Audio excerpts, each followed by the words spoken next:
tere tulemast, kaalud! Siin on teie märtsikuu ülevaade.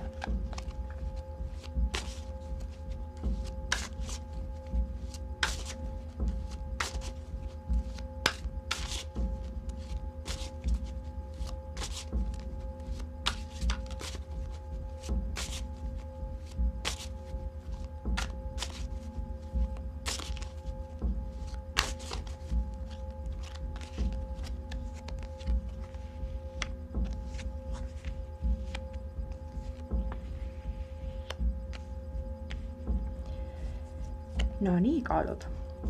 Sel kuul seisate te miskise valiku ees, ehk siis asjad, mis praegu te olete just nagu õppinud haldama, arvate, et asjad veerevad juba hästi, liigub kõik sinna poole, kuhu teie tahate, siis sel kuul te jõuate mingisugusele ristteele, kus te peate tegema valiku ühe või teise suunas. See on üsna mustvalge valik. Seal ei ole halli ala, ehk siis kahtlust ei ole, et äkki ma ei vali ühe või teise te peate valima.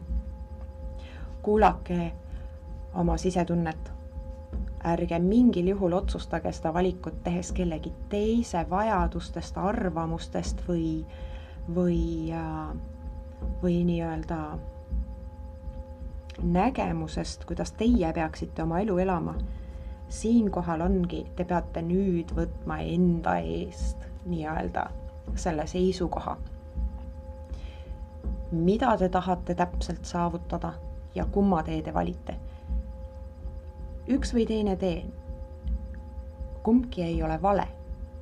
Lihtsalt see, kuhu need teed viivad, on drastiliselt erinevad vastandid, võiks öelda.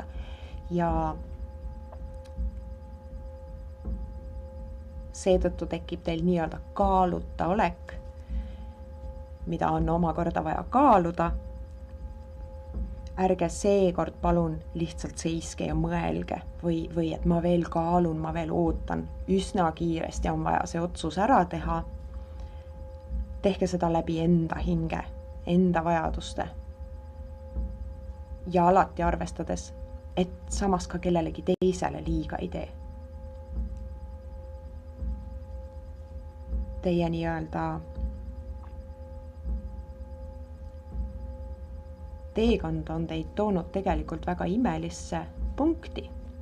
See, et teil just sellised 2 valikut praegu on väga imeline, väga suur sünkroonsus ja otsustab üsna palju, üsna pikaks perioodiks praegu teie elus. Ehk siis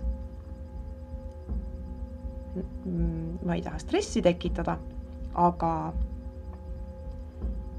selle valiku ette jõudes, millest võib-olla teil praegu juba on nii-öelda vihjeid ja aimdusi tekkinud, te peate otsustama nii-öelda meelekindlalt ja üsna kiiresti. Ehk siis kuulake oma südant, kuulake oma sisehäält, ärge lähtuge rahalistest ego ettekujutatud mingisugustest vajadustest, milline see asi, mida te otsustate kellelegi teisele paistab, lähtuge ainult ja ainult iseendast. See on väga oluline. Aitäh ja olge hoitud!